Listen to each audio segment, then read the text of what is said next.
Assalamualaikum warahmatullahi wabarakatuh.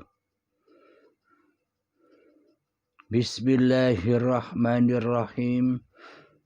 Ashhadu an la ilaha illallah wa ashhadu anna Muhammadar Rasulullah. Allahumma salli ala sayyidina Muhammad wa ala ali sayyidina Muhammad. Rabbi israh li sadri wa yassir li amri wahlul 'uqdatam min lisani yafqahu qawli. Amin.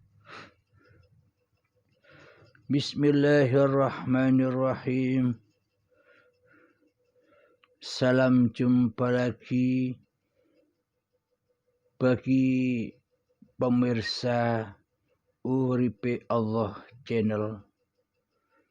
Salam hormat, salam santunku selalu kepada para pemirsa. Semoga kita semua selalu di dalam keridhaan Allah Subhanahu wa ta'ala. Amin ya rabbal alamin. Bismillahirrahmanirrahim. Masih dengan suasana tahun baru Hijriah ini, yakni jaddidu imanakum bila ilaha illallah. Untuk menyaksikan, untuk membuktikan la ilaha illallah, untuk membuktikan, untuk menyaksikan la mawjudan illallah. Mari kita kaji bersama-sama. Kebanyakan mayoritas manusia yang beragama Islam, mayoritas Islamnya Islam keturunan. Jadi memang dari nenek moyangnya atau orang tuanya sudah Islam dahulu. Ketimbang dibanding orang-orang yang masuk agama Islam, yang berpindah dari agama selain Islam. Jadi lebih banyak agama Islam ini agama yang keturunan dari orang tuanya sudah memeluk agama Islam. Dan mayoritas kita semua selama ini tidak memfokuskan, tidak mengindahkan iman dahulu. Mayoritas kita mendahulukan syariatnya badan. Anak-anak kita diutus sholat, anak-anak kita diutus ngaji. Kebanyakan yang kita unggul-unggulkan, yang kita istimewakan adalah lagu syariat badannya. Yang mana lagu syariat itu hanyalah sebuah kebudayaan dan rutinitas sehari-hari. Rutinitasnya badaniah.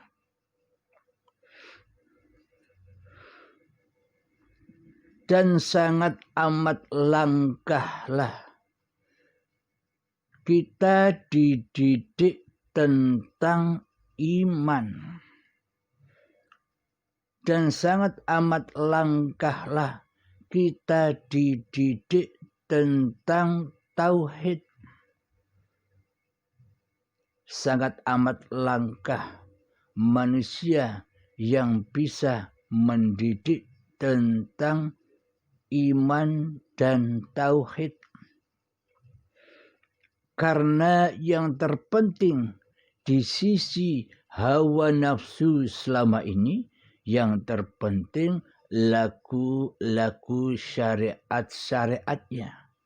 Yang mana di dalam laku-laku syariat itu kita selama ini mengharapkan suatu pahala-pahala, mengharapkan kemuliaan-kemuliaan, mengharapkan kebanggaan-kebanggaan hati, mengharapkan surga.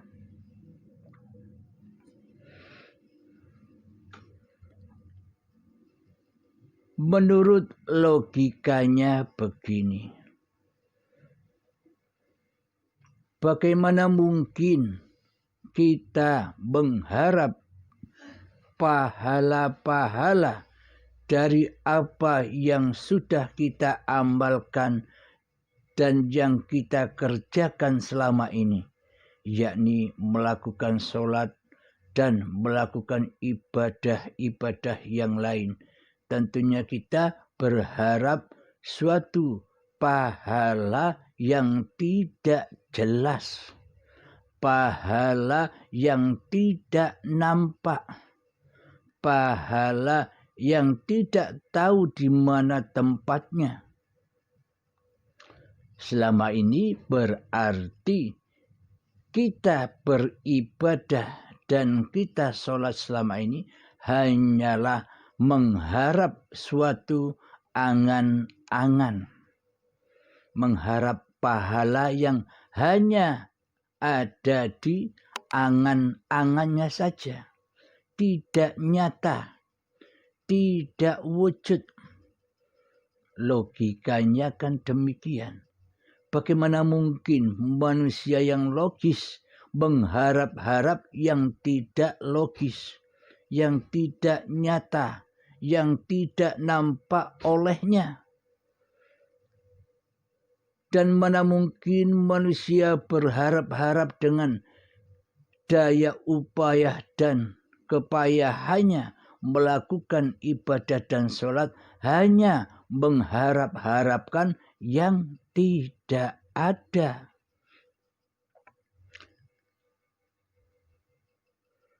Kemudian hawa nafsulah yang merasa senang, hawa nafsulah yang merasa puas, hawa nafsulah yang merasa bangga atas ketidaktahuan kita selama ini kepada siapa kita sholat, kepada siapa kita beribadah.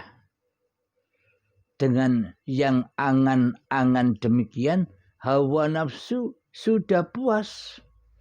Hawa nafsu sudah amat bahagia karena sudah mensesatkan anak cucu Adam kepada hakikat Tuhan yang disembahnya. Jadi meskipun kita tidak kenal Tuhan, meskipun kita tidak tahu Tuhan yang kita sembah, meskipun pahala itu hanya angan-angan belaka, dibohong-bohongi oleh iblis dan setan, setannya yang merasa puas. Setannya lah yang merasa bangga dan bahagia atas segala daya upayanya selama ini menyesatkan anak cucu Adam di dalam pelaksanaan sholat dan ibadah-ibadahnya selama ini. Terbukti di dalam ketika kita sholat, terbukti di dalam kita beribadah, kan yang ada di dalamnya bukan yang disembah. Yang ada, yang nampak, yang dihadap di dalamnya bukan Allah.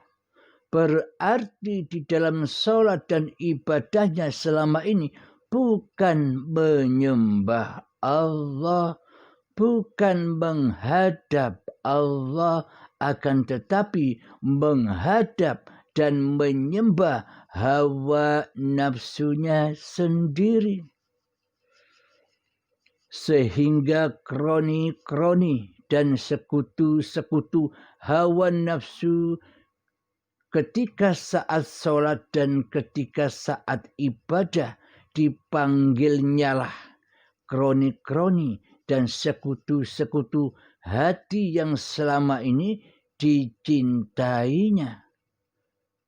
Karena di hati kita yang dicintai selain Allah, maka yang datang saat di dalam sholat dan saat di dalam ibadah ya bukan Allah yang disembah, akan tetapi yang dicintai dan dikasihinya lah yang disembah di hatinya. Harta dunia hadir, urusan-urusan dunia hudur di hati, gemerlapnya dunia hudur di hatinya, cita-cita atas dunia hudur semua di hati kita. Ketika terdengar suara istri atau suami ketika kita sholat, istri atau suaminya hudur di hatinya, ikut jagongan. Ketika mendengar suara anak, hudur anak di hatinya, ikut jagongan juga. Jadi di dalam sholat dan ibadah kita selama ini hanya jagongan dengan hawa nafsu kita sendiri di hati kita. Apakah begitu yang dimaknai ibadah? Apakah begitu yang dimaknai dengan sholat? Coba kita renungkan bersama. Bagaimana mungkin raga-raga ini kelihatannya sholat?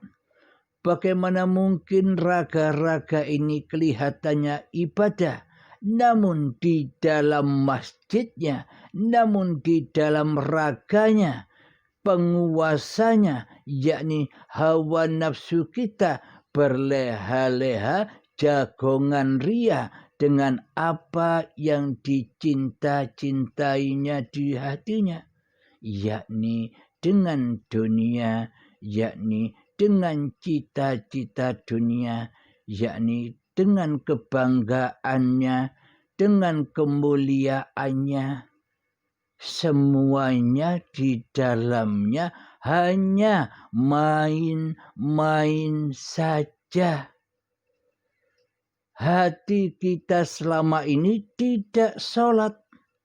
Raga saja yang dipersolatkan, namun hati mensekutukan Allah dengan hawa nafsu kita dan dengan apa yang kita cinta-cintai di hati kita.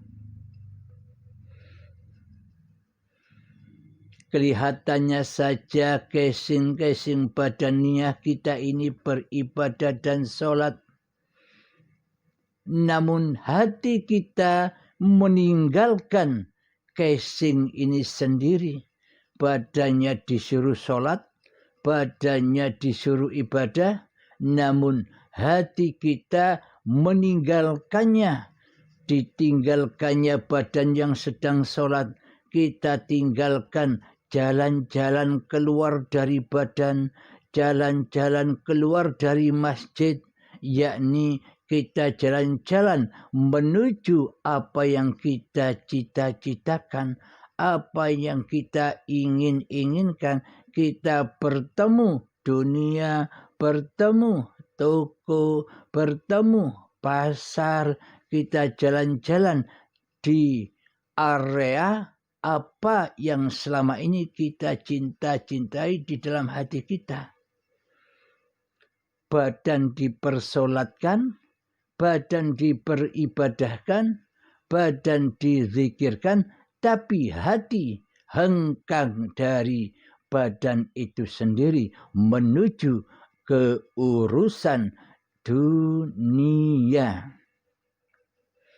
Nah, inilah syariat-syariatnya kelihatannya sholat, syariat-syariatnya kelihatan ibadah, tapi hatinya hengkang dari ibadah dan sholat itu sendiri.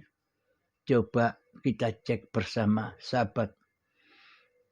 Apakah memang demikian hati kita selama ini? Jangankan Anda, saya pun dulu demikian. Jadi sama. Kita hanya menegakkan ibadah-ibadah sholat hanya sebatas badaniah saja. Demi melanggengkan kebudayaan di area diri kita, yakni kebudayaannya orang-orang Islam. Sholat, puasa, zikiran, haji, sedekah, dan lain-lainnya. Kita hanya mengunggulkan, kita hanya mengutamakan laku-laku badaniah ketimbang laku-laku ruhaniah, ketimbang laku-laku batiniah selama ini. Karena sesungguhnya kita belum beriman kepada Allah.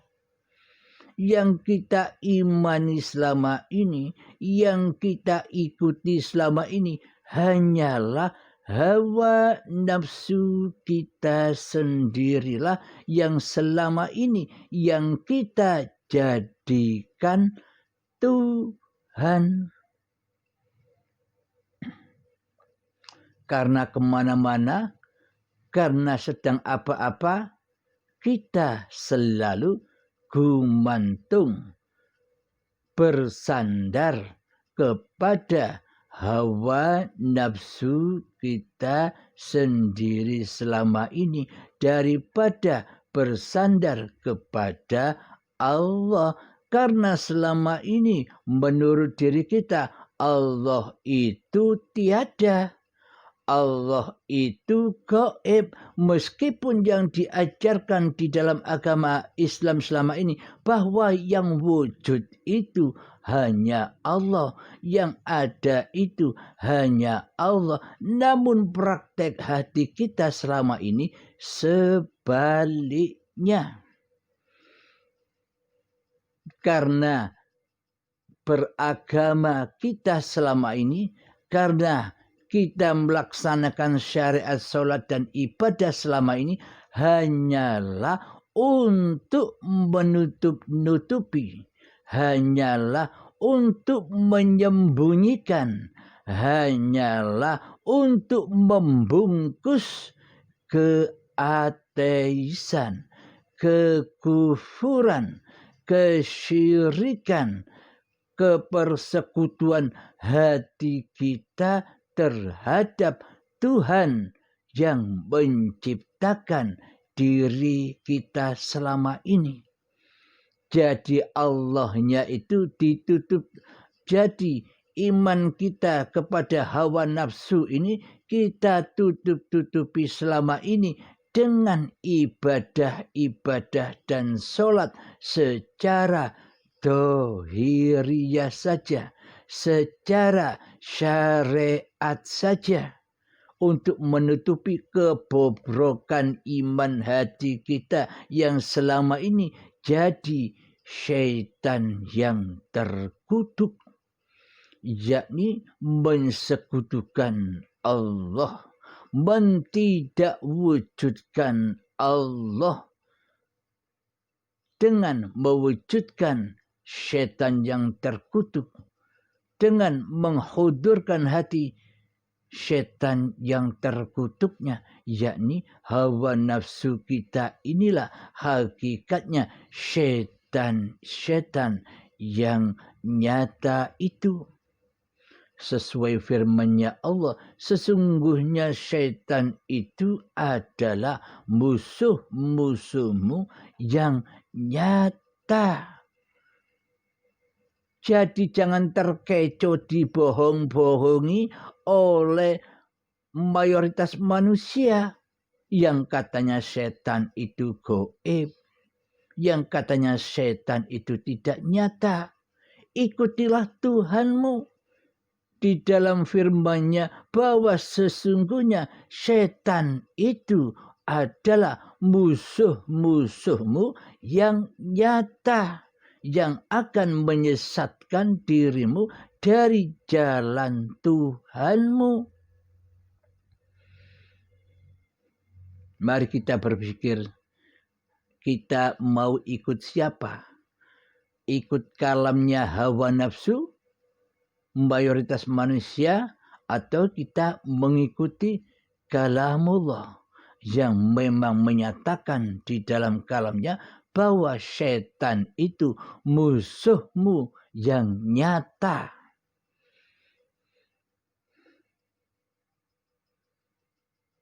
Siapakah gerangan syaitan yang nyata itu? Syaitan yang nyata itu adalah siapakah yang nyata di hatimu? Siapakah yang nyata yang wujud di hati kita selama ini? Kan diri kita sendiri yang nyata di dalam hati kita ini. Kan diri kita sendiri yang hudur di hati kita ini daripada Allah selama ini. Iya tidak?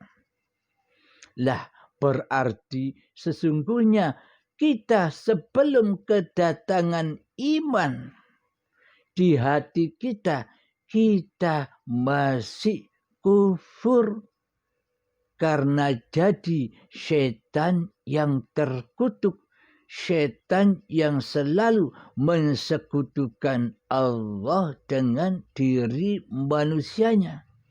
Jadi kewujudan Allah tak ada, yang ada hanyalah kewujudan diri manusiaku, kata hawa nafsu. Kehidupan Allah itu tak ada, yang ada hanyalah kehidupan diri manusiaku, kata hawa nafsu. Kekuasaan Allah itu tak ada, yang ada hanyalah kekuasaan diriku di hatiku. Inilah semboyan-semboyan kerajaan-kerajaan dan singgasananya hawa nafsu kita sendiri selama ini, yang sesungguhnya, yang sejatinya belum bertuhan, belum beragama di sisi Allah. Karena selama ini beragamanya dan bertuhannya ala baju-baju saja, ala kulit-kulit saja, ala syariat-syariat saja. Sedang penghuni di dalamnya ingkar kepada Allah, syirik kepada Allah, mensekutukan Allah dengan diri manusianya di hatinya. Inilah bukti-bukti bahwa selama ini kita hanya dididik sebatas syariat-syariat saja, sebatas ibadah badaniyah saja. Kita mengindahkan bangunlah jiwanya, bangunlah badannya untuk Indonesia Raya. Selama ini kita hanya membangun badan-badan saja. Jiwanya mati, jiwanya tidak dibangun, jiwanya makmum kepada badannya, yang seharusnya jiwa itu adalah imam dari badannya. Ini terbalik, jiwanya mati, jiwanya keras melebihi kerasnya batu. Jiwa yang berimam, yang bermakmum kepada raga-raga ini.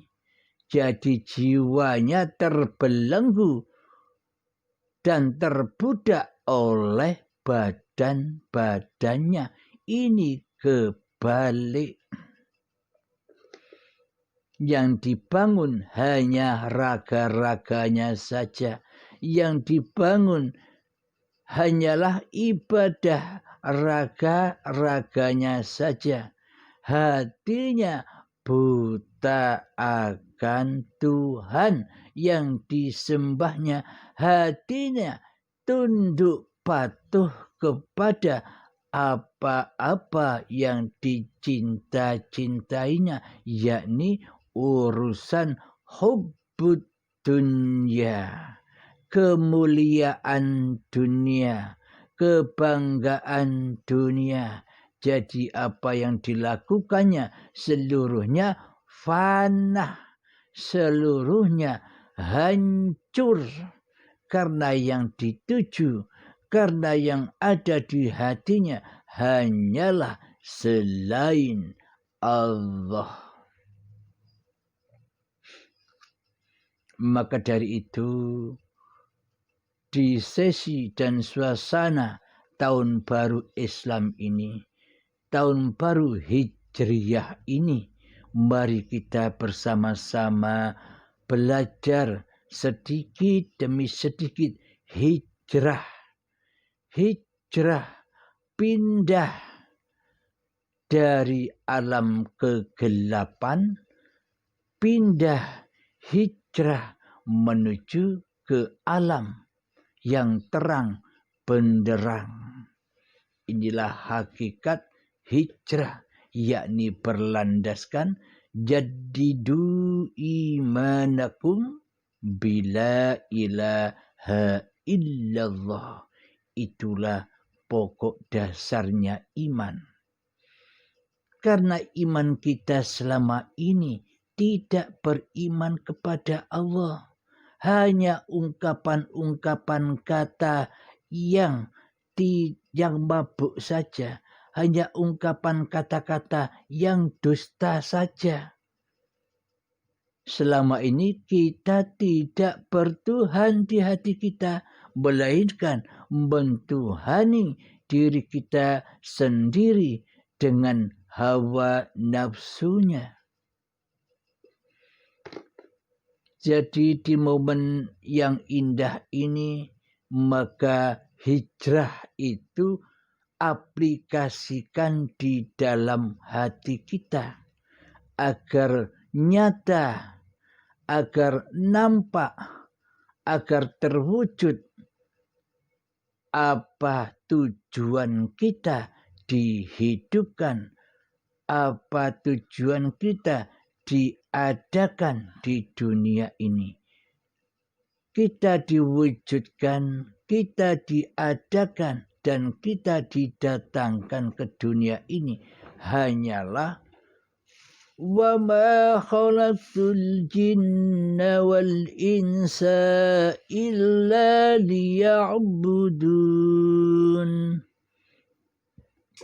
Tidak kucipta jin dan manusia hanyalah untuk mengabdi kepadaku.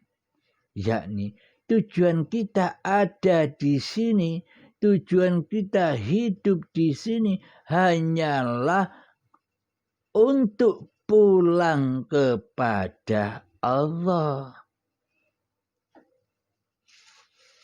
yakni untuk mengabdi kepada Allah. Jadi abdillah, jadi pengabdi Allah, bukan jadi pengabdi hawa nafsu, bukan jadi pengabdi hubbud dunya, bukan menjadi pengabdi urusan-urusan dunia. Jadi yang dinamakan abdi itu kondisinya hati, keadaan hati, apa-apa yang hudur di hati, itulah yang dimaksud abdi. Di dalamnya yang hudur Allah atau selain Allah di hati kita. Bila yang hudur Allah di hati kita, maka kita pas sesuai dengan apa yang dikehendaki Allah, yakni menjadi abdillah. Bila yang wujud, bila yang hidup, bila yang berkuasa, bila yang berkehendak, bila yang berilmu, bila yang melihat, mendengar dan berkata-kata di dalam hati kita ini sudah nyatanya Allah, maka inilah hamba-hamba yang mengabdi, hamba-hamba yang selamat, hamba-hamba yang beriman kepada Allah. Inilah iman itu.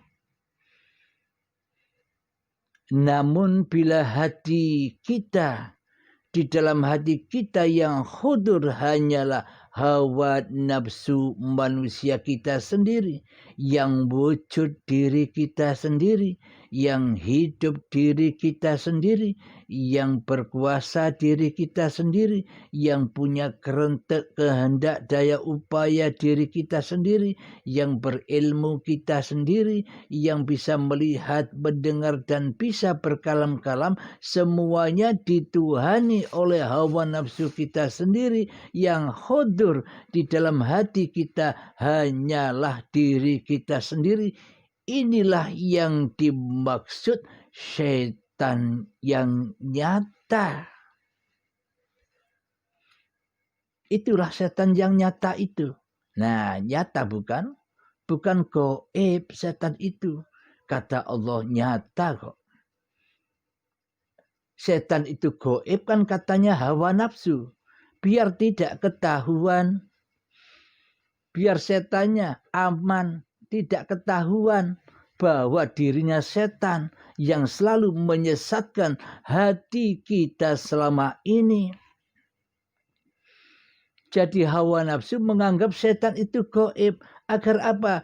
Agar tidak tahu bobroknya. Agar tidak tahu bahwa singgahsana hawa nafsu inilah musuh-musuhnya Allah. Yakni yang selalu menyimpang jauh. Yang selalu menyesatkan anak cucu Adam ke lembah Jahannam. Jadi Jahannam itu kapan? Apakah besok? Ya Jahannam itu ya sekarang. Sekarang ini kita sudah di dalamnya. Sekarang ini kita setelah jauh dari Allah. Ketika hati jauh dari Allah, pasti masuk di dalam Jahannam. Dan digodok hati kita dengan apa-apa yang kita cintai di hati kita. Cinta dunia, cinta tahta, cinta kemuliaan, cinta kebanggaan, cinta wanita, cinta urusan-urusan dunia. Itulah api-api annar yang tak berasap itu.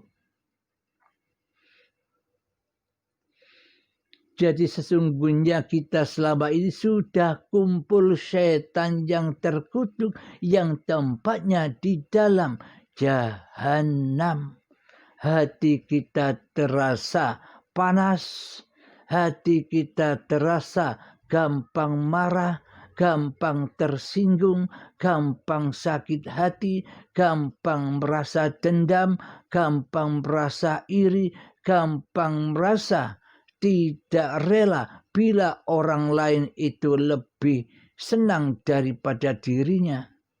Itulah api-api yang tidak berasap yang menyiksa jiwa manusia yang mati, jiwa manusia yang jauh dari Tuhannya. Nah, terjadinya kan sekarang karena bahan bakarnya sudah komplit.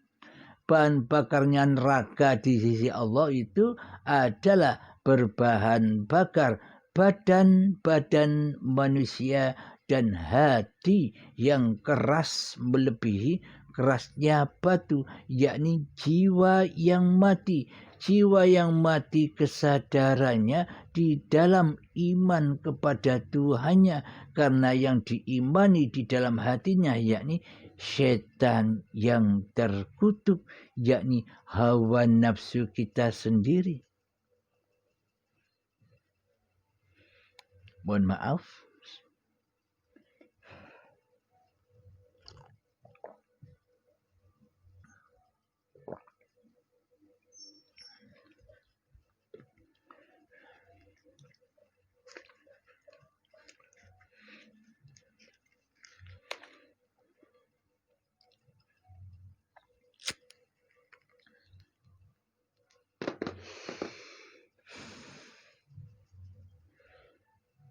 Memang selama ini di hati kita meyakini bahwa tiada yang wujud di alam semesta ini, tiada yang wujud di alam semesta hati kita sendiri selama ini adalah selain diri kita sendiri. Diri kita sendirilah, hawa nafsu kita sendirilah yang selama ini wujud.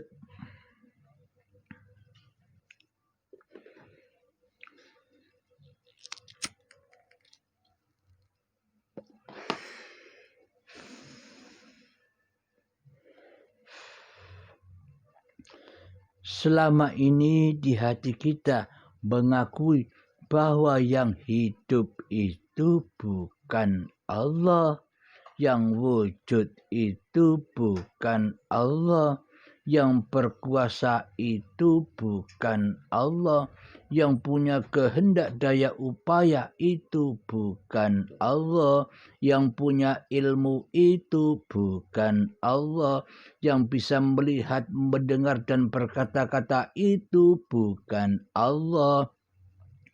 Tapi hawa nafsu kita sendiri yang selama ini merampas singgasananya Allah di hati ini.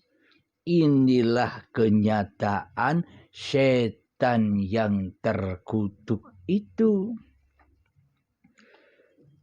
Jadi apa yang kita baca selama ini muspro, tak ada gunanya, karena hati kita tak ada iman. Imannya hanya kata-katanya, imannya hanya ikut-ikutan, sholatnya hanya ikut-ikutan, ibadahnya hanya ikut-ikutan, rukun Islamnya juga hanya ikut-ikutan. Belum jadi mu'allaf di sisi Allah. Mu'allafnya hanya di sisi makhluk. Jadi itulah kenyataan keberadaan singgasana kerajaan setan yang terkutuk itu, yang selama ini menyesatkan hati kita di dalam singgasana hati ini kepada Tuhan pencipta diri manusia kita selama ini. Nyata bukan? Coba buka hati kita. Iqra kitabak ya Muhammad. Bacalah kitabmu. Bacalah dirimu. Kata Nabi Muhammad, saya tidak bisa membaca. Ma'ana biqari. Saya tidak membaca. Dengan apa saya harus membaca? Terus Jibril melanjutkan, Iqra bismi rabbikal ladzi khalaq. Bacalah dirimu dengan zat Tuhanmu yang menciptakan dirimu. Jadi manusia, jadi hawa nafsu selamanya takkan bisa membaca dirinya sendiri. Karena dirinya sendiri sudah angkuh, sudah sombong, sudah merasa tahu, sudah merasa lebih tahu tentang Tuhan. Sama ini kan hawa nafsu selalu menyesatkan kita kepada Allah. Karena selama ini hawa nafsu pura-pura tahu Tuhan.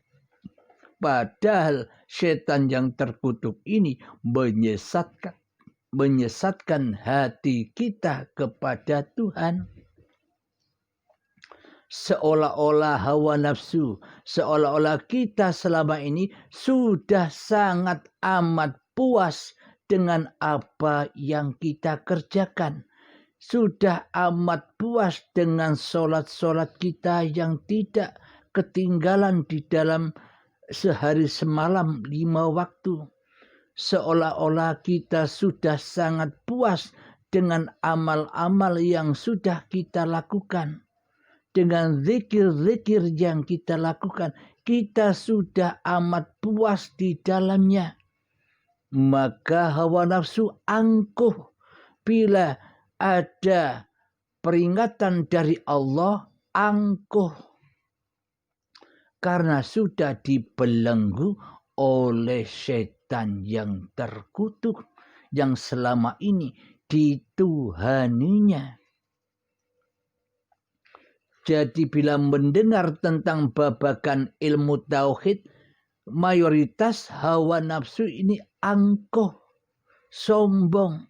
Maka terkadang disesat-sesatkanlah, dikafir-kafirkanlah orang-orang yang mengajarkan ketuhanan oleh hawa nafsu.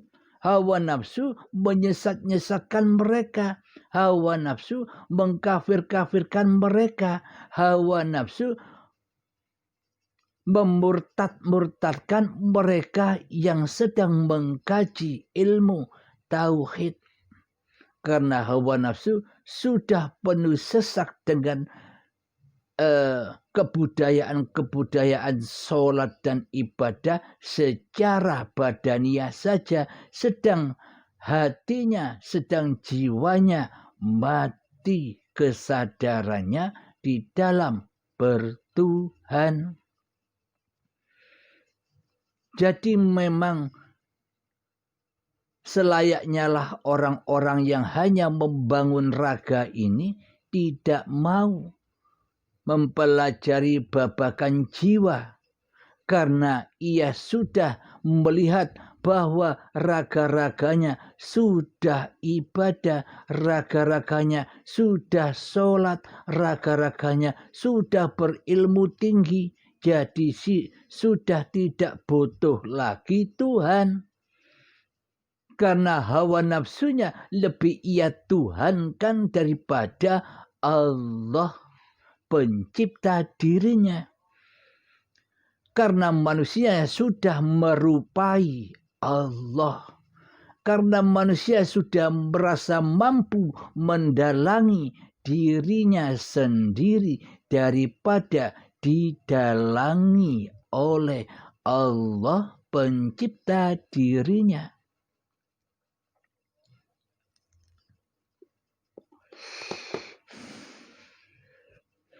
Dan selama ini kita merasa di dalam hati kita lebih wujud, lebih nyata daripada Allah.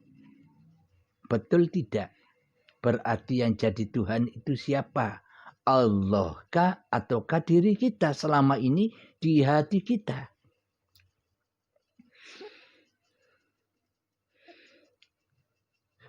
Nanti kita buktikan yang wujud itu siapa? Diri manusia kitakah atau Allah? La ilaha illallah ataukah la ilaha illa ana? Akulah yang ada. Akulah Tuhan. Ini kata hawa nafsu. Yang tidak bertuhan. Yang hatinya tidak bertauhid. Yang hatinya tidak beriman. Melainkan mentuhankan diri hawa nafsunya sendiri di hatinya. Coba yang ada, coba yang hadir, coba yang hudur di hati kita selama ini siapa? Allah kah atau diri kita? Bila diri kita yang hadir, yang hudur, yang nyata, yang hidup, yang wujud di dalam hati kita, berarti selama ini kita sudah mati. Mati kesadarannya, mati di dalam kebertuhanannya, mati di dalam keberagamaannya di sisi Tuhan pencipta dirinya. Inilah yang disebut jiwa yang mati. Jadi menurut Allah kematian itu bukan matinya badan, bro. Jadi yang dianggap mati oleh Allah itu bukan matinya badan. Itu kan kematian anggapan manusia. Bahwa bila ada yang mati itu dianggap yang mati badannya. Karena selama ini manusia menyembah badan-badannya sendiri. Memberhalakan badan-badannya sendiri. Hingga angan-angannya bila ada kematian pasti menjurus badan-badannya lah yang mati. Namun kematian di sisi Allah itu bukan matinya badan. Meskipun badannya masih hidup, tapi yang mati apanya? Yang mati imannya, yang mati jiwanya, yang mati kesadarannya di dalam bertuhankan Allah.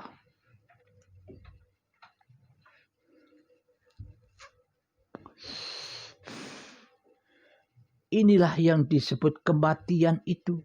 Hakikat kematian. Perjalanan-perjalanan manusia. Hakikat kematian itu ya ini. Bukan matinya badan. Itu kematian versi hawa nafsu. Kematian versinya Allah adalah matinya kesadaran di dalam bertuhan yang ada di hati kita selama ini. Bukan Allah sebagai pencipta diri kita, tapi diri kita lah yang menyerupai Allah, yang ngaku-ngaku jadi Allah tapi tidak sadar, sementara Allahnya digoibkan, sementara Allahnya ditiadakan, sementara Allahnya tidak kuasakan sama sekali di dalam aktivitas kita sehari-harinya. Jadi alam kita selama ini bukan alam lillahi ta'ala, bukan alam akhirat. Tetapi yang terjadi di dalam hati kita selama ini masih alam dunia. Masih alam dunia yang fana ini, yang hancur ini. Karena di dalam hati kita yang hudur, yang hadir, yang ada hanyalah diri manusia kita, hawa nafsu kita sendiri yang selama ini kita jadikan Tuhan. Jadi apapun yang kita lakukan, solat-solat kita sejak detik-detik akil balik hingga setua ini, seluruh solat kita, seluruh ibadah-ibadah kita, seluruh kegiatan-kegiatan ataupun kebaikan-kebaikan kita, seluruh amal-amal kita, seluruhnya hancur lebur karena pelakunya mati, jiwanya mati, pasti pulangnya juga kepada kehancuran. Jadi sholat dan ibadah serta seluruh amalnya sudah tidak ada, sudah dibakar habis oleh hawa nafsunya sendiri. Apa buktinya? Loh, diaku-akui itu.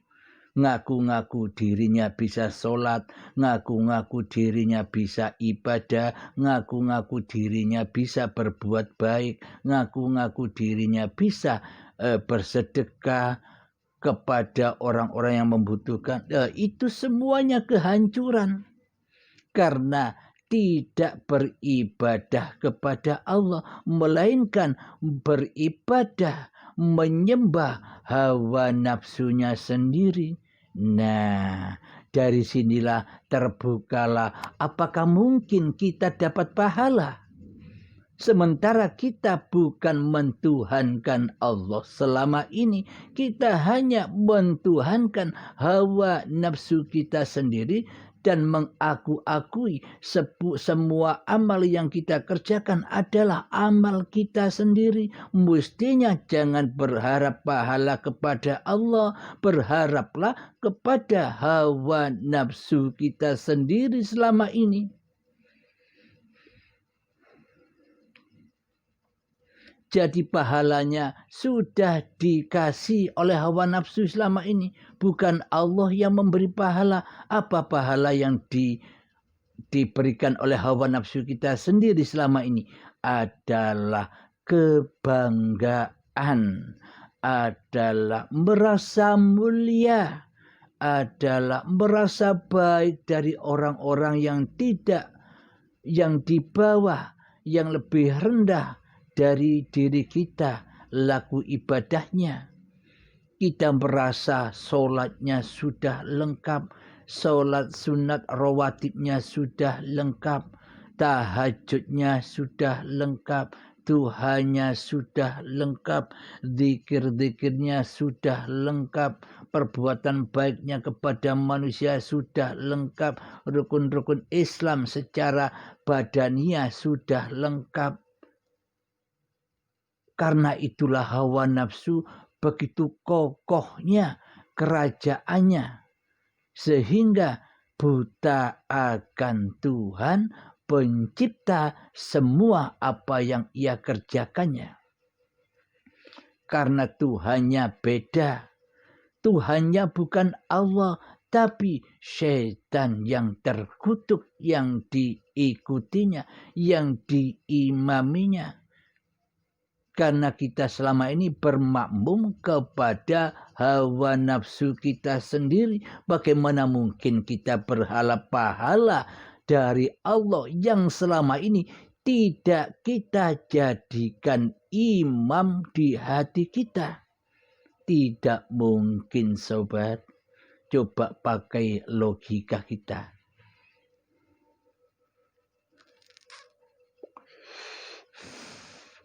Sholat dan beribadah tidak menyembah Allah, kok minta pahala kepada Allah? Kan aneh. Yang merasa ibadah dan yang merasa sholat itu siapa? Mintalah pahala kepadanya, yakni hawa nafsu kita sendiri.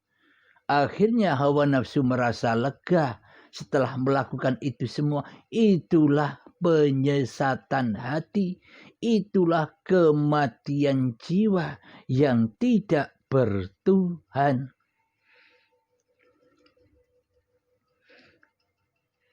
Inilah bahayanya bila berislam tapi tidak beriman. Ini bahayanya.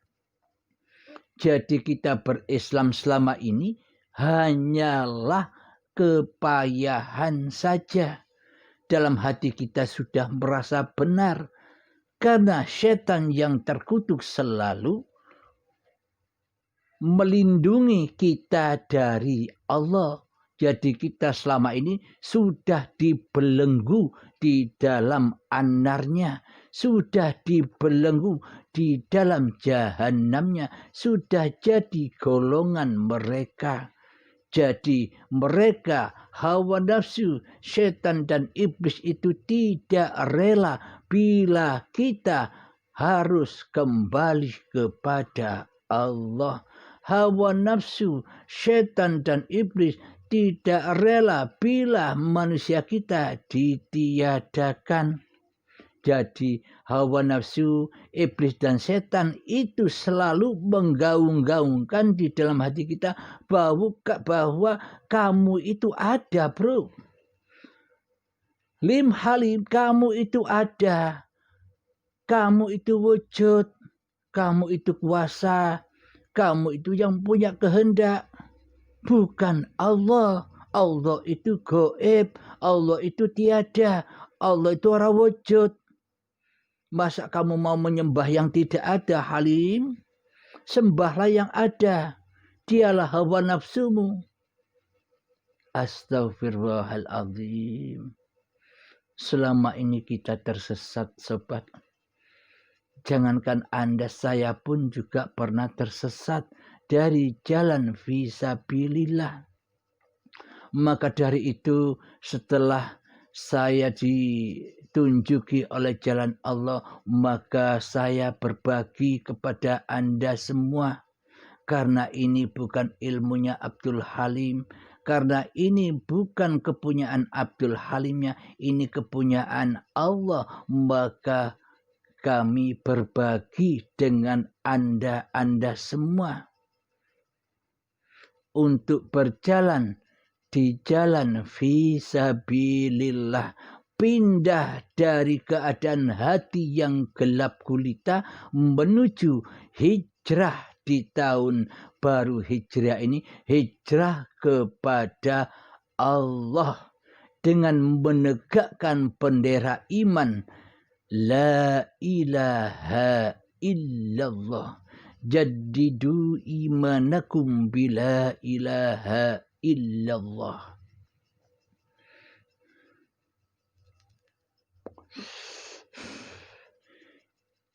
Jika ilmu ini ilmu Abdul Halimnya, jika ilmu ini saya anggap milik saya Abdul Halim, maka selamanya ilmu ini tidak akan pernah sampai kepada kalian. Biarlah Abdul Halim sendiri yang paham, karena ini ilmu yang sangat mahal sekali. Lebih baik saya bukukan dan saya jual dengan harga yang sangat amat mahal. Karena ilmu ini tidak bisa ditukar meskipun dengan dunia ini diserupakan dengan intan permata yang mahal. Dijadikan intan permata yang mahal sebesar dunia ini tidak akan mampu menebus ilmunya Allah. Saking sangat amat mahalnya iman ini. Itu bila ilmu ini milik Abdul Halimnya, maka saya akan simpan untuk diri saya sendiri. Karena ini ilmu dari Allah yang memahamkan juga Allah, maka kami berbagi kepada Anda semua agar bisa sama-sama berjalan fisabilillah, agar sama-sama pindah dari keadaan hati yang gelap gulita menuju ke dalam keadaan hati yang terang benderang, yang diimami, yang dikuasai, yang dihidupi oleh Allah Tuhan pencipta diri manusianya.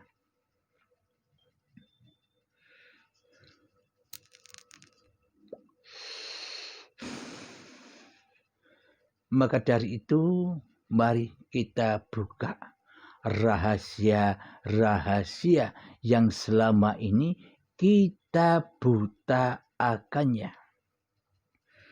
Jadi sesungguhnya rahasia ini hanyalah milik Allah.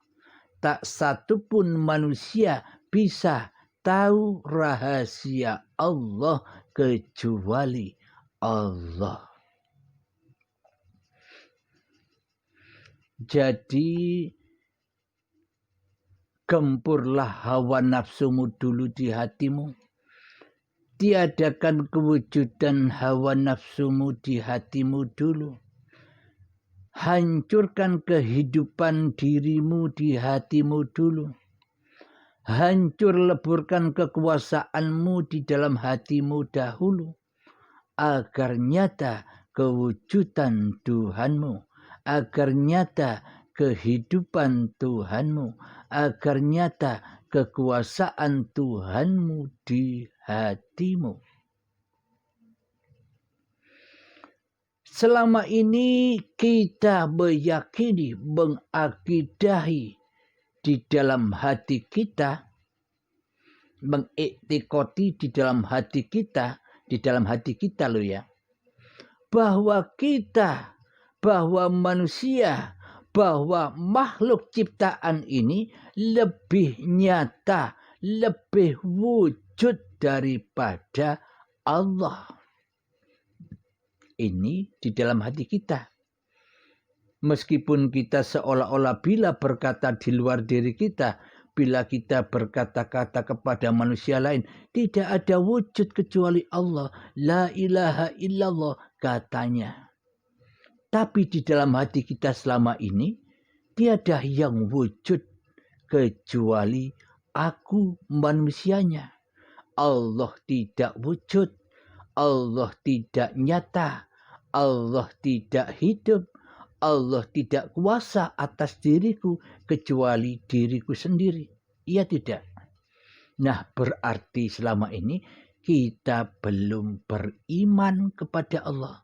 Mari kita tunjukkan apakah memang betul bahwa keyakinan kita, akidah kita selama ini bahwa diri manusia kita, bahwa syariat itu lebih utama, lebih wujud daripada makrifat, daripada Allah.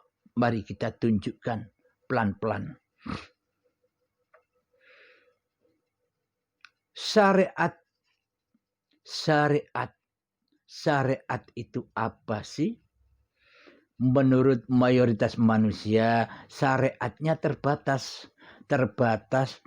Babakan ibadah, sholat, ibadah, zikiran, sholawatan, berbuat baik, itu syariat. Terbatas bagi pemahaman mayoritas orang.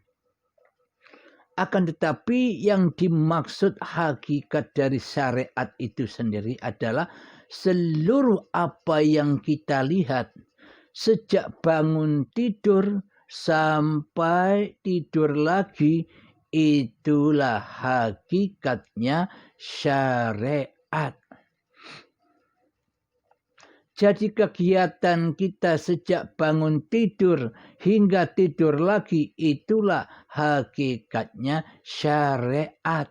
Geraknya badan, perjalanan badan, itulah yang disebut syariat. Bukan hanya sholat dan ibadah saja yang disebut syariat. Semua perjalanan badan-badan inilah syariat. Jadi apapun yang kita lihat, coba keliling kita, apapun yang kita pandang, apapun nama-namanya, apapun bentuk-bentuknya, almari, ada gelas, ada kasur, bantal, semuanya apa yang kita lihat inilah juga syariat. Jadi syariat itu wujud, bukan? Apa yang kita lihat di sekeliling kita, di dunia ini, di alam semesta ini, ada bulan, matahari, bintang, galaksi, semua itu masuk di dalam syariat yang bisa kita wujudkan bentuknya. Itulah syariat. Jadi syariat itu luas. Apa yang terwujud di mata kita, di pandangan kita, itulah yang disebut syariat. Itulah yang kita anggap selama ini lebih wujud daripada Allah.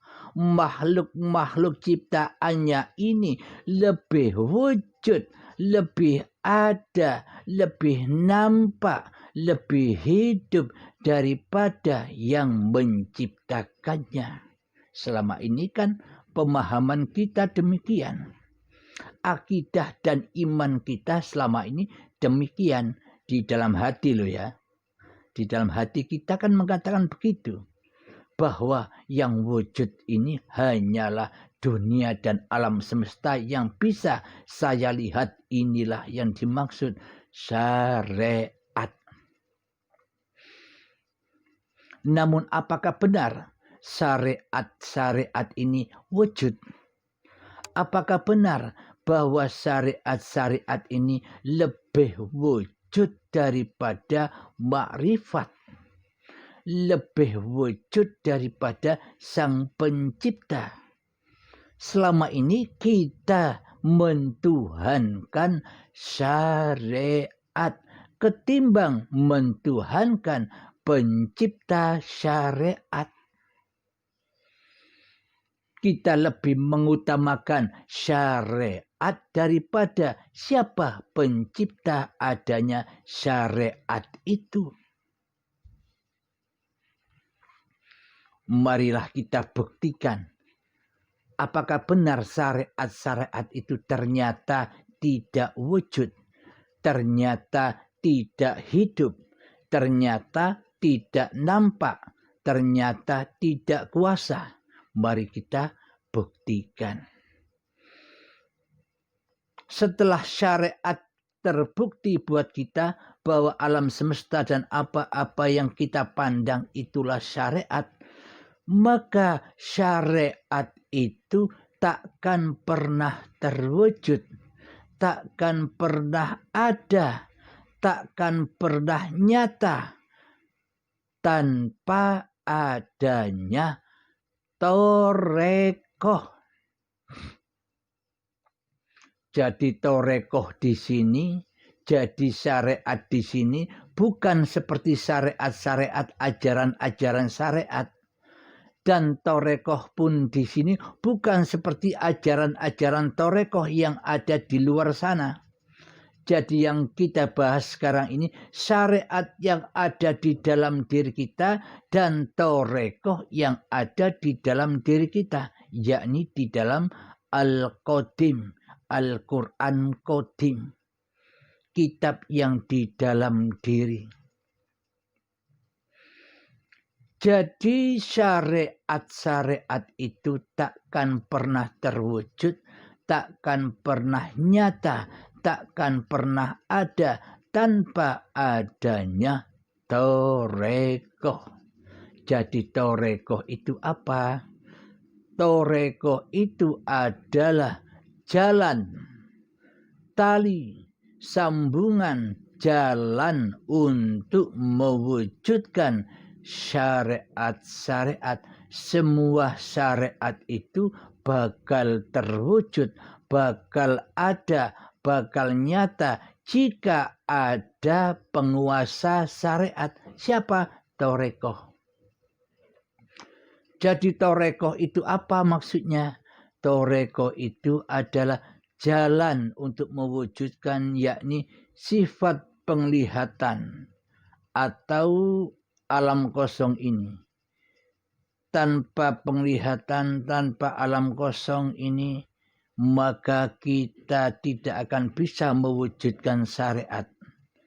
Jadi dengan adanya penglihatan pada mata, jadi dengan adanya sifat pendengaran kepada telinga, dari telinga, maka terwujudlah seluruh syariat-syariat itu.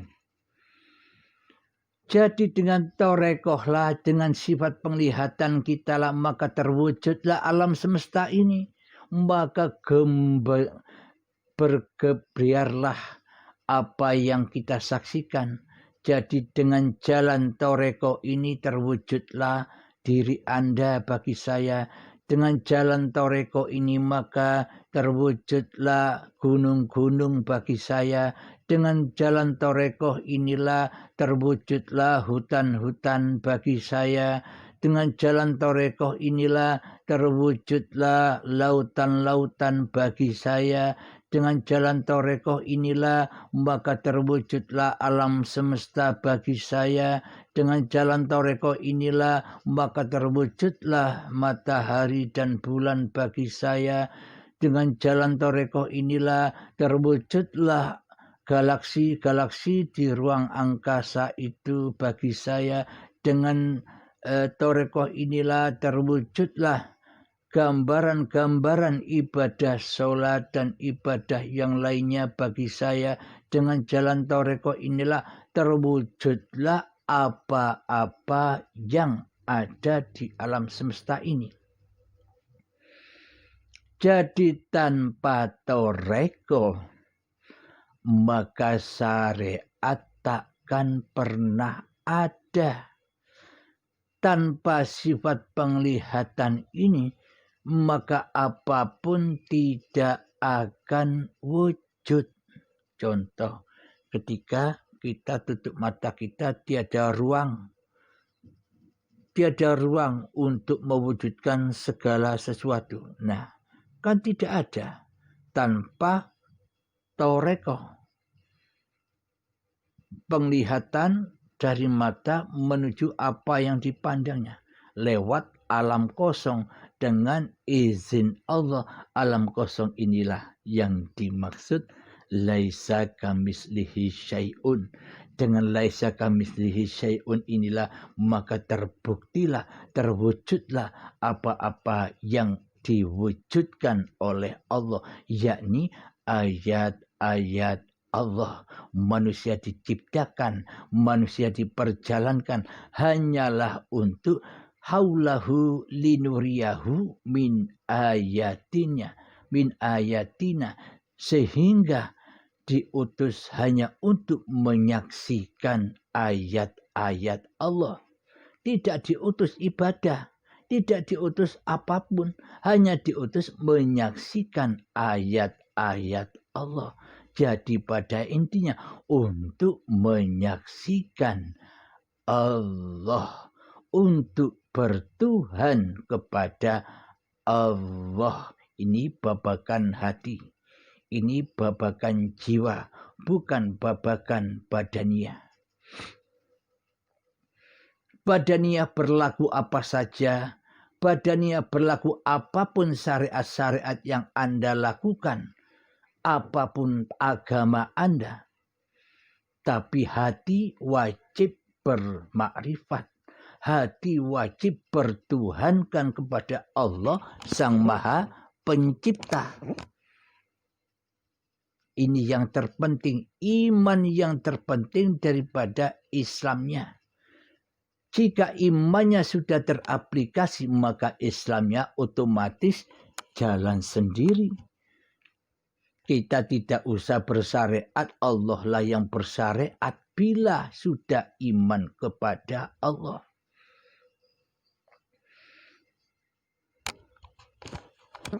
Jadi terbuktilah bahwa syariat-syariat itu tidak ada tanpa toreko. Jadi dengan adanya toreko inilah maka syariat-syariat itu ada. Tanpa adanya toreko syariat tidak ada. Nah, lebih wujud mana antara syariat dan toreko sekarang? Coba fikirkan di dalam hati kita.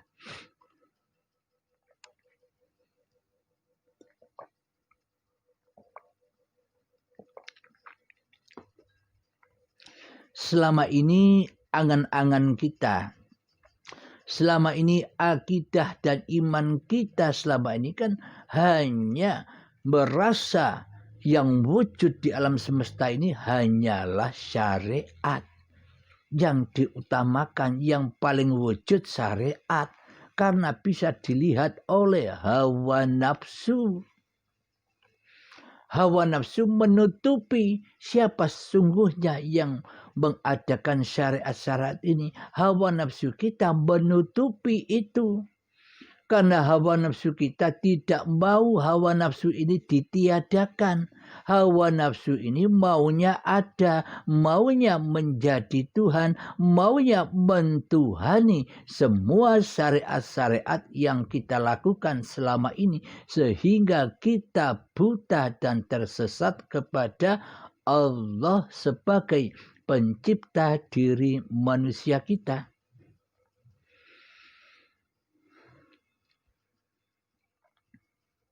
فَمَنْ كَانَ فِي هَذِهِ أَعْمَى فَهُوَ فِي الْآخِرَةِ أَعْمَى وَأَضَلُّ سَبِيلًا.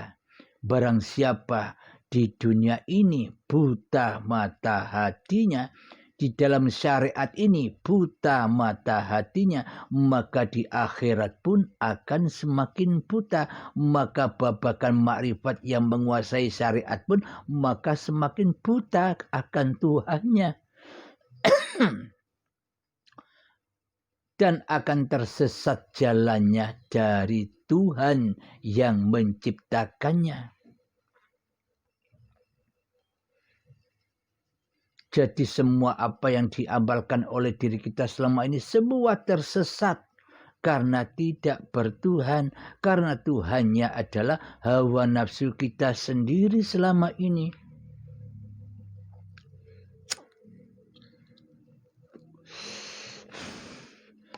Jadi dengan torekohlah maka terwujudlah syariat.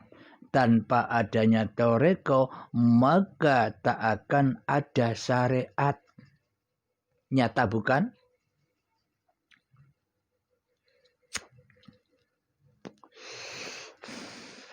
Maaf sambil ngerokok agar tidak ngantuk. Mari kita lanjutkan.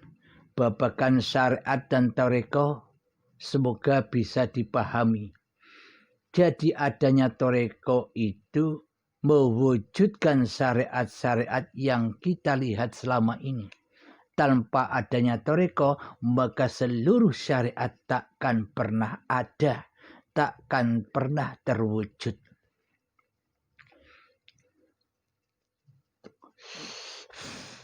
Jadi ini syariat dan torekoh babakan hati, babakan jiwa, babakan kaji diri. Bukan babakan yang ada di luar diri. Bila kita kaji syariat butuh berapa puluh tahun, kita bersukaria, kita terbelenggu di dalam syariat saja. Bila torekoh yang di luar sana juga sudah untuk mempelajari torekoh yang ada di luar diri juga butuh puluhan tahun. Jadi banyaknya tahun sehingga kita tidak sadar, tidak bisa kembali kepada Allah. Karena belajarnya saking lamanya, terbuai dengan hawa nafsunya. Jadi yang kita bahas di sini adalah syariat dan torekoh yang ringkes ada di dalam kitab diri setiap manusia. Jadi syariat dan torekoh sudah tuntas ya, sudah paham ya. Mari kita lanjutkan kepada hakikatnya. Apakah hakikat itu? Apakah hakikat yang ada di dalam kitab diri ini? Hakikat itu adalah badan manusia kita inilah hakikatnya. Jadi seluruh badan dan panca indera inilah hakikatnya. Tanpa badan ini terlahir ke dunia ini, maka torekoh takkan ada. Apalagi syariat, ya tak akan pernah ada bila kita tidak ada.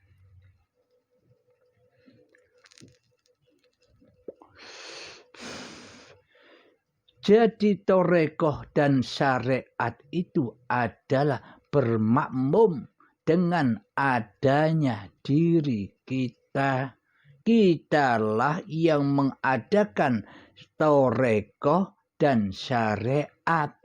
Bukan syariat yang kita tuhankan. Syariat yang kita utamakan. Syariat yang kita gebu-gebukan. Jadi tanpa adanya diri kita, torekoh dan syariat itu tidak ada. Adanya syariat dan torekoh itu terwujud karena kita ini terwujud. Badan kita ini ada. Dengan badan kita inilah maka muncullah torekoh, sifat penglihatan. Ketika bayi kita terlahir, kira-kira dapat 1 bulan atau 8, mulailah mata ini, mulailah toreko ini terwujud. Bisa melihat ayah, bisa melihat ibu, bisa melihat segala sesuatu yang ada di sekitar diri kita. Jadi ketika badan sudah terlahir, maka terlahir pula. Jadi badan ini adalah hakikatnya. Setelah badan terlahir, maka terlahir pula torekohnya, penglihatannya, pendengarannya, perasaannya, pikirannya. Jadi semua itulah torekoh jalannya. Tanpa adanya hakikat, tanpa adanya badan ini, maka torekoh-torekoh itu takkan pernah ada. Apalagi syariat.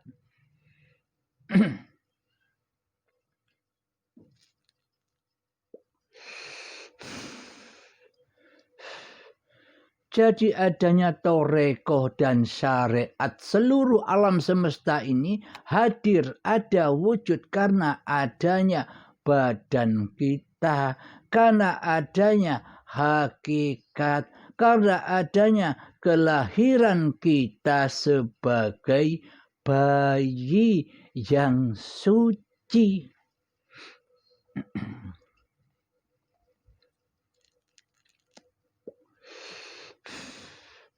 Jadi sekarang sudah nyata bukan bahwa seluruh syariat, bahwa seluruh toreko tidak akan pernah ada, tidak akan pernah terwujud bila tidak ada diri kita, bila tidak ada badan kita, bila tidak ada hakikat. Jadi alam semesta yang serba sangat amat luasnya ini makmumnya kepada hakikat. Makmumnya kepada badan-badan kita ini. Bila badan-badan kita ini tidak terlahir, maka semuanya tidak ada. Alam semesta tidak ada. Kita tidak bisa menyaksikan apa-apa. Kita tidak bisa menyaksikan gunung, lautan, matahari. Kita tidak bisa pernah beribadah, sholat, tahajud, duha, dan apapun itu. Tidak ada semua tanpa adanya hakikat, yakni badan kita. Jadi badan inilah hakikatnya, hakikat itu. Jadi kalau belajar hakikat di luar diri sangat amat lamanya. Butuh puluhan tahun, butuh tenaga, butuh biaya yang tak sedikit. Tapi selama manusia belajar syariat toreko hakikat yang ada di luar dirinya, maka akan tersesat dari Tuhannya. Karena manusia masih gemar menjadi Tuhannya di dalamnya. Masih merasa yang ngerjakan syariat toreko dan hakikat masih pengakuan.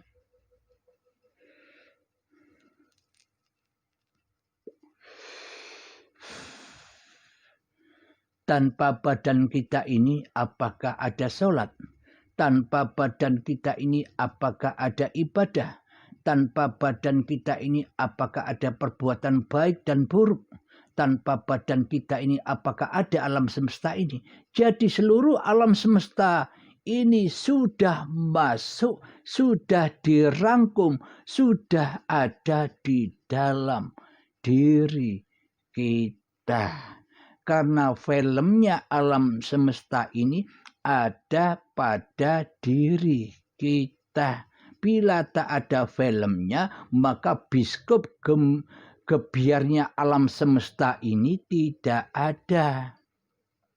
Sebenarnya alam semesta ini tidak ada tanpa filmnya, tanpa hidup. Biskop itu tidak bisa memancar, tidak bisa main, tidak bisa terlihat tanpa ada filmnya. Jadi filmnya adalah diri kita, badan kita ini yang bisa menyaksikan biskop yang ada di luar diri kita.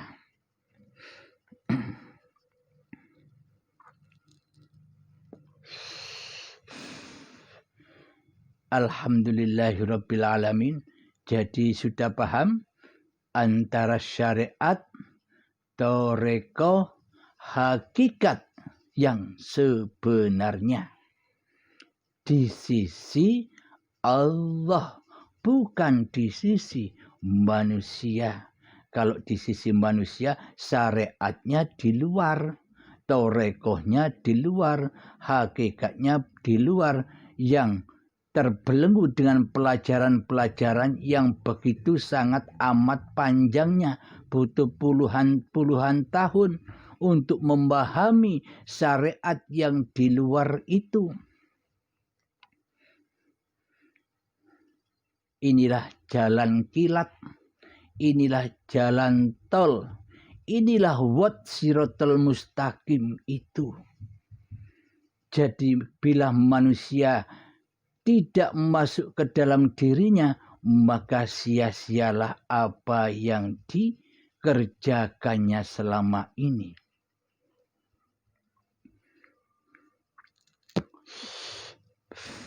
Karena pada hakikatnya seluruh manusia diciptakan hanyalah endingnya, the end-nya ada, tujuannya hanyalah mati. Hanyalah kembali kepada Tuhannya.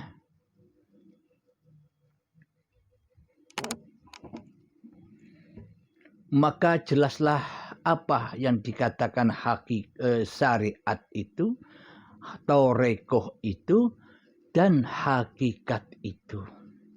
Sudah paham?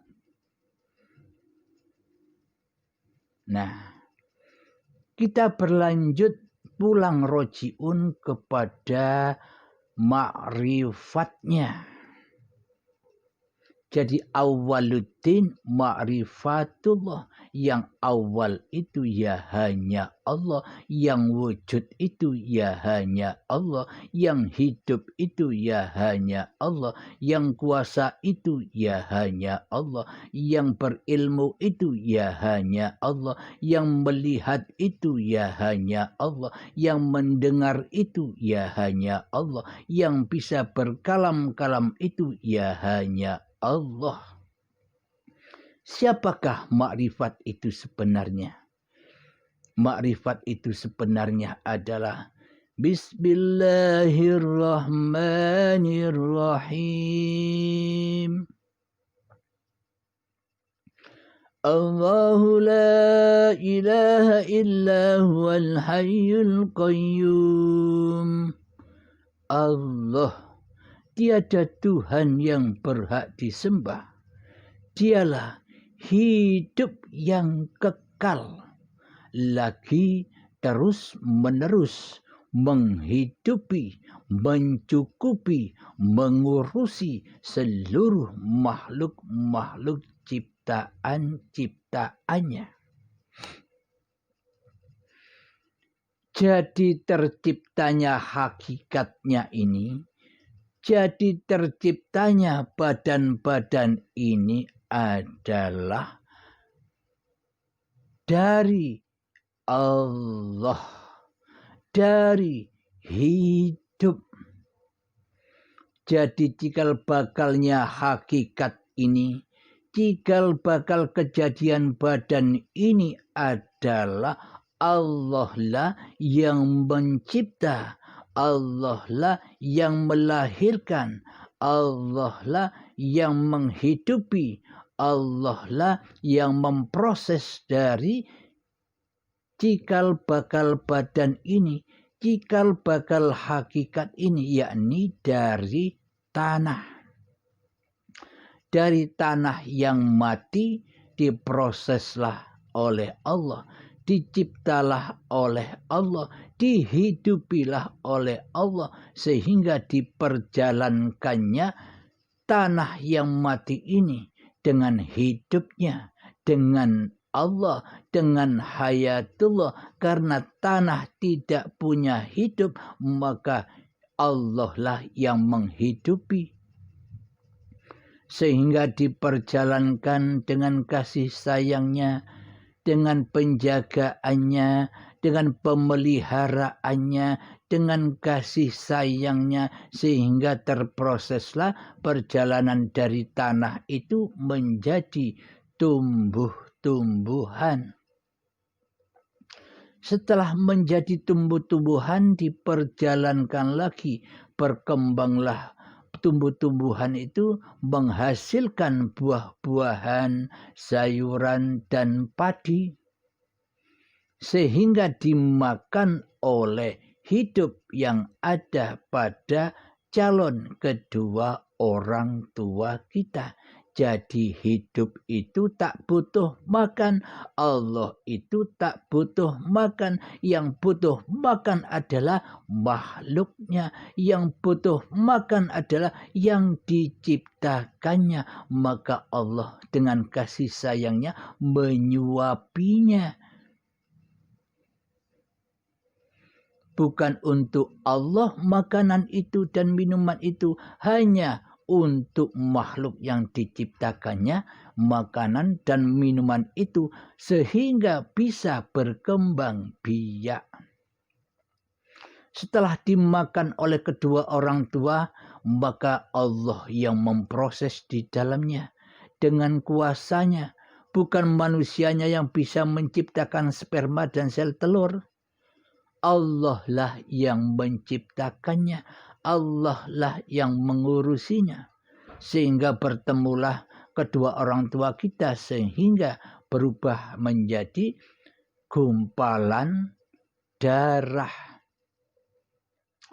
Setelah gumpalan darah menjadi gumpalan daging, dan di dalam gumpalan daging itulah ditegaskan kembali, kutiupkan rohku, bukan rohnya manusia, bukan ila arwahi, bukan.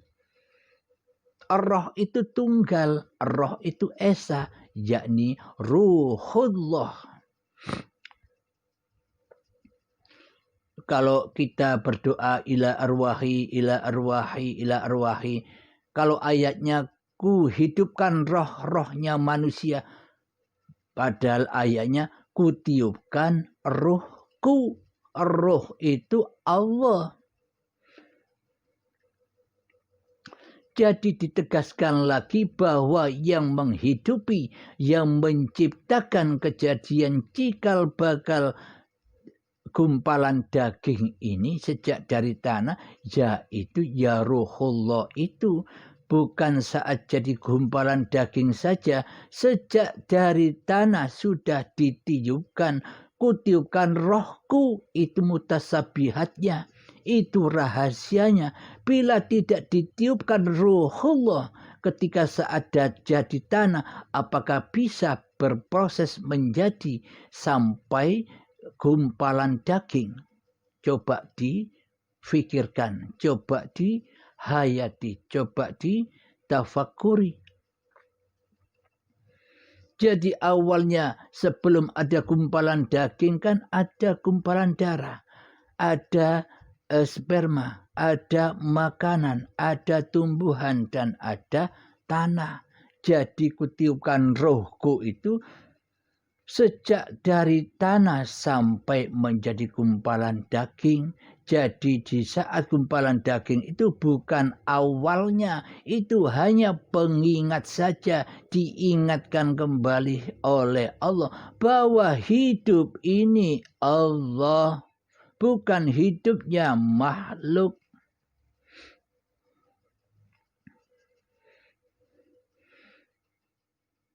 Jadi makrifat menciptakan hakikat, Allah menciptakan makhluknya. Jadi setelah menjadi gumpalan daging, menjadi janin hingga terlahirlah diri manusia kita yang masih suci, bersih dari diri manusia kita yang mengaku-ngaku sebagai hidup dan badan di dalamnya. Jadi inilah cikal bakal terciptanya hakikat itu. Nah, sekarang kita sudah nampak, mata hati kita sudah melihat, mata hati kita sudah menyaksikan dengan nyata siapakah yang berhak wujud itu. Syariatkah, torekohkah, hakikatkah, atau makrifat yang lebih wujud? Jadi tanpa Allah, apakah terwujud badan? Jadi tanpa wujudnya Allah, apakah terwujud badan-badan ini? Tanpa wujudnya Allah, apakah terwujud torekoh-torekoh yang ada di badan ini? Dan apakah tanpa wujudnya Allah terwujud alam semesta syariat ini? Nah, jadi inilah kenyataannya. Jaddidu imanakum bila ilaha illallah.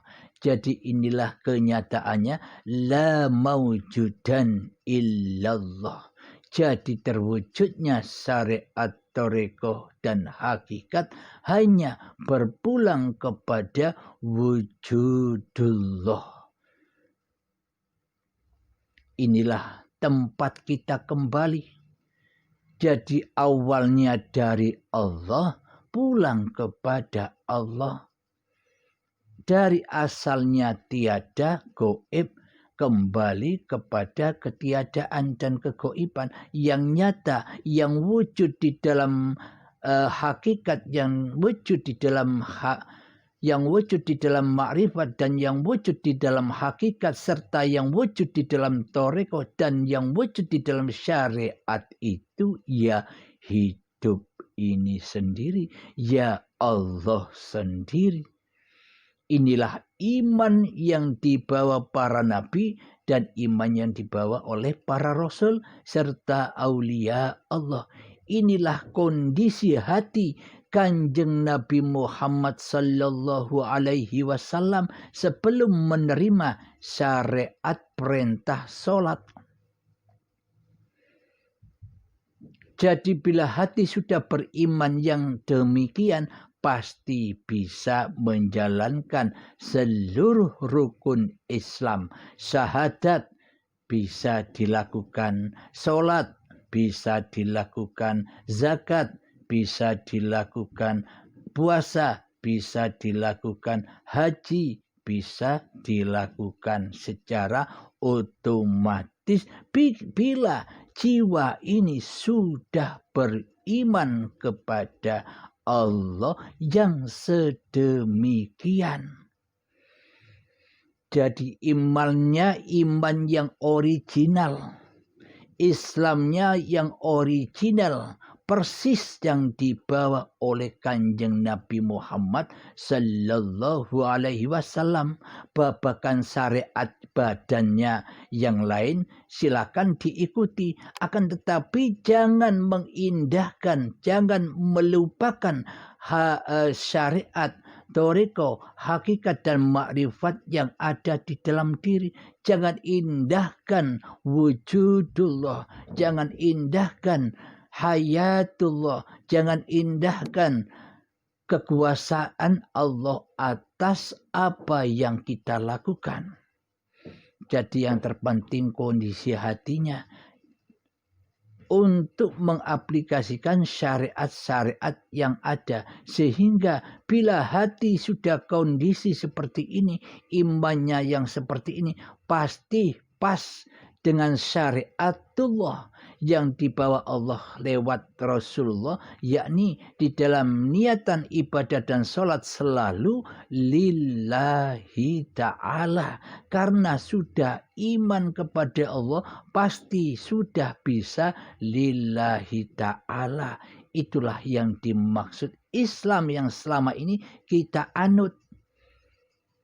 Jangan Islam itu Islam hawa nafsu. Islamlah di sisi Allah. Seperti yang dibawa oleh para nabi dan para rasul serta aulia Allah. Karena aulia Allah itu ya pewaris para nabi. Alhamdulillahirrabbilalamin.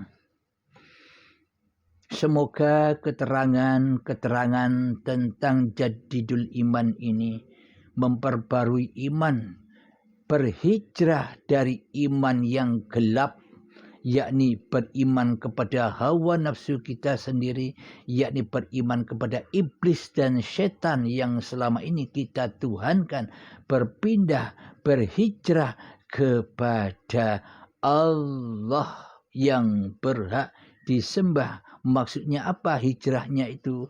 Dari alam ada. Selama ini kan kita yang merasa ada, berhijrah kepada meleburkan diri, maksudnya kembali kepada asalnya yang dari tidak ada menjadi tidak ada, kembali ketiadaan manusianya yang wujud hanya Allah. Jadi bukan manusia, jadi Allah, seperti waktu hawa nafsu itu. Jadi yang dimaksud adalah manusia kembali ke alam ketiadaan. Jadi sudah tidak ada manusianya, yang ada hanya Allah saja. Jadi inilah pelajaran yang singkat tentang syariat, toreko, hakikat dan makrifat, agar nyata di hati kita la mawjudan illallah, yang wujud hanya Allah, Tuhan semesta alam, Tuhan pencipta alam semesta ini. Alhamdulillahirabbil alamin.